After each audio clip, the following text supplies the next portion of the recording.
Hi, everyone, and welcome to this week's Tuesday Leadership Tip. I'm taking things outdoors today, as you can see. I'm at my mom's place, and I had a chance to try and enjoy a rare sunny day where I'm not traveling, working, or at school. So let's begin. And picture this.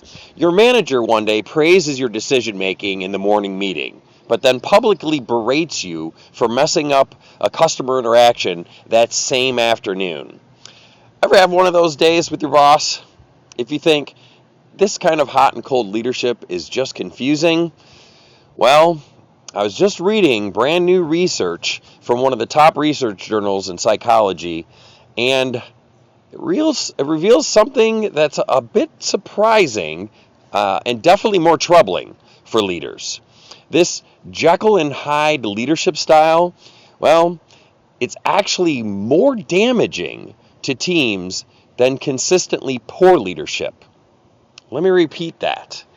Being an unpredictably good and bad leader is actually worse than being a consistently bad boss. The researchers from Wake Forest University, and along with other universities, they studied over 200 employees and their supervisors. And what they discovered challenges pretty much everything we thought we knew about leadership consistency. They found that when leaders simultaneously display both abusive behaviors like public criticism or hostile treatment and ethical leadership behaviors like setting a good example, promoting fairness, this creates what they call justice variability. And here's the kicker. Employees who experienced this Jeckyll and Hyde pattern showed higher emotional exhaustion, they had worse task performance, they were less willing to speak up with ideas, and they displayed more negative behaviors than employees who dealt with consistently difficult leaders. So why, might you ask? Well, it all comes down to uncertainty. When you can't predict whether Dr. Jekyll or Mr. Hyde is going to show up, your brain goes into overdrive, trying to figure out what's coming next. And this constant state of uncertainty is psychologically exhausting. And it's like walking through a minefield, where sometimes the mines blow up, and sometimes it serves you birthday cake. You never know what you're going to get. But here's where the research got even more interesting for me. The researchers found that this doesn't just affect your direct reports. So let me explain. When employees observe you being treated inconsistently by your boss, it creates what they call linking pin effectiveness uncertainty. Yeah, that's a mouthful. And basically, employees start wondering, if my boss is getting mixed signals from above, can they really have our team's back and advocate for us?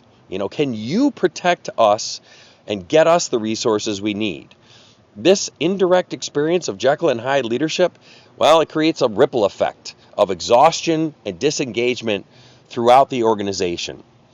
It's not just about how you treat your people, it's also about how consistently you're treated by your leaders. So, what does this mean for you as a leader? Well, first, recognize that good intentions mixed with poor execution, well, it's not just ineffective, it's actually actively harmful. That ethical leadership that you display doesn't give you permission to have that occasional outburst.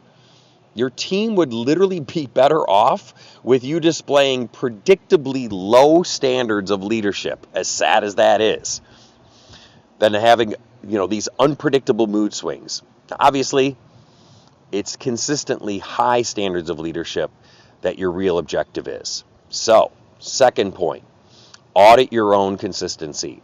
Ask yourself, if my team had to make a bet on how, on any given day, whether I'd show up as Jeckyll or Hyde, would they confidently be placing those bets? Or are you driving more uncertainty than you realize? Third, look at your own leadership environment. Are you experiencing Jeckyll and Hyde treatment from above? If so, you got to recognize that this is affecting not just you, but potentially your entire team's perception of your effectiveness. So here are 3 immediate steps you can take. Number 1, create predictable patterns in your leadership. This doesn't mean being robotic, but it means having consistent standards, consistent communications, consistent follow-through. Your team should never have to wonder which version of you is going to show up. 2, when you do make mistakes, and let's face it, we all do, address them directly rather than trying to compensate with overly positive behavior. So instead of trying to be really nice after you screw up and lose your cool, show some vulnerability and authenticity and own up to it. Authentic accountability is better than emotional whiplash. 3rd, work to shield your team from any uncertainty and volatility your boss might be displaying with you. Possibly even advocate upward for more consistent leadership. Heck, show them this video. Ultimately, sometimes being a good leader means being a shock absorber, as you've probably done in the past, especially for that organizational dysfunction that you have to absorb. So this week, I challenge you to track your own leadership consistency. Ask a trusted team member to give you feedback on whether you're predictable in the best sense of the word. And remember, your people don't need you to be perfect. They just need you to be consistent. Because when it comes to leadership, Dr. Jeckyll can't make up for Dr. Hyde. Mr. Hyde, sorry. That's what the research is telling us. The best leaders aren't those who've never had bad days. They're the ones whose teams always know what to expect from them, and that is what you got to strive for. So that concludes this week's Tuesday tip. Take care, and I hope you can enjoy some nice weather wherever you're at. Thanks.